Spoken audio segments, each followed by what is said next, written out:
अपराध की दुनिया अक्सर चुप रहती है, लेकिन कभी कभी चुपकी खुद सबसे खतरनाक सच छिपा लेती है। हर घर में, हर गली में कहीं ना कहीं कोई गुनहगार छुपा हुआ है। आज हम आपको ले चलेंगे उन कहानियों के पीछे जहां मासूमियत और विश्वास के नाम पर ही सबसे भयानक वारदातें छुपी हुई है। तैयार हो जाइए सच्चाई की तह खोलने के लिए। देखते हैं गुनहगार कौन। नमस्कार, मैं जयेश सोनी और आप देख रहे हैं राष्ट्रीय समाचार। आज हम बात करेंगे सबसे पहले राजधानी दिल्ली की। दिल्ली के पीरागढ़ी फ्लाईओवर के सामने आई यह घटना सिर्फ खबर नहीं, यह एक पहेली है जिसने हर किसी को सोचने पर मजबूर कर दिया है। एक कार जिसमें बैठे थे 3 लोग और कुछ ही पलों में तीनों की मौत। पुलिस तक जब ये खबर पहुंची तो उनके कदम भी थम गए। लेकिन सबसे बड़ा झटका उन परिवारों को लगा जिन्होंने अपने को कुछ ही घंटों में खो दिए हैं। पहले हंसते मुस्कुराते घर से विदा किया था। क्या यह हादसा था या कोई सातिर साजिश? कौन है जिम्मेदार और क्या इस रहस्य के पीछे छुपा है कोई और चेहरा? आज गुनहगार कौन में हम खोलेंगे इस मौत की कहानी का हर अंधेरा।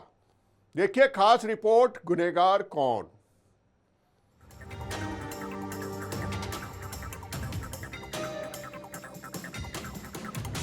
दिल्ली के पीरागढ़ी फ्लाईओवर पर खड़ी एक कार और उसके अंदर मिले 3 शव, जिसने पुलिस को भी चौंका दिया। लेकिन सबसे बड़ा सदमा उन परिवारों को लगा जिन्होंने अपने अपनों को कुछ ही घंटों पहले हंसते मुस्कुराते घर से विदा किया था।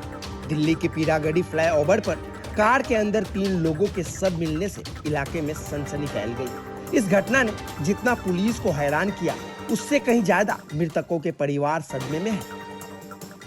कैसे क्या हुआ वो तो सब भारी हुआ, लेकिन यहाँ से तो बिल्कुल ठीक ठाक गए थे, हंसी खुशी अपने काम से जैसे चले जाते हैं। रोजाना चले जाते हैं, नहीं भी जाते हैं।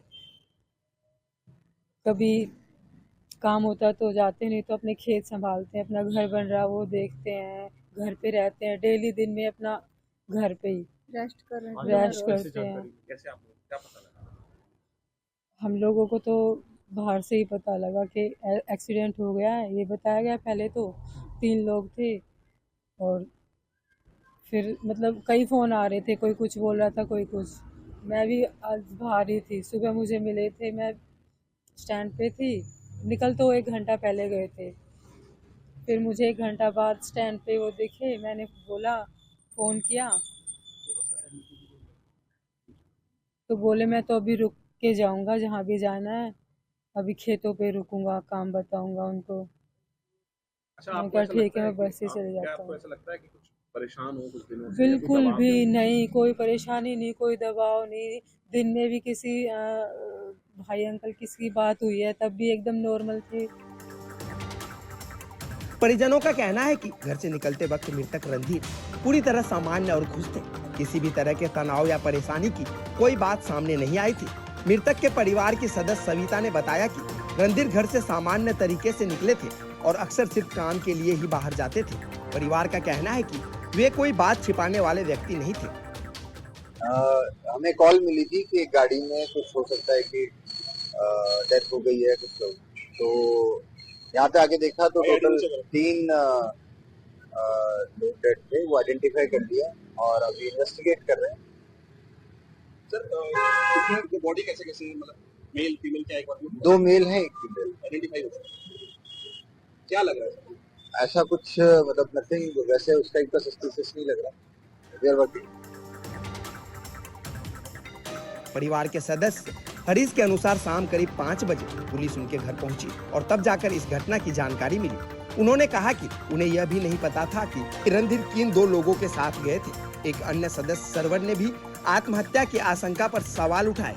उनका कहना है कि रणधीर सुबह उनसे मिला था और सामान्य तरीके से काम पर जाने की बात कह रहा था।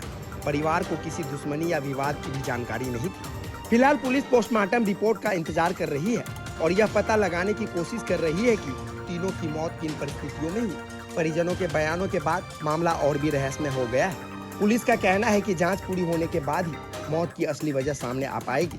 सवाल अभी भी कई है और जवाब पोस्टमार्टम रिपोर्ट के बाद ही मिलेंगे।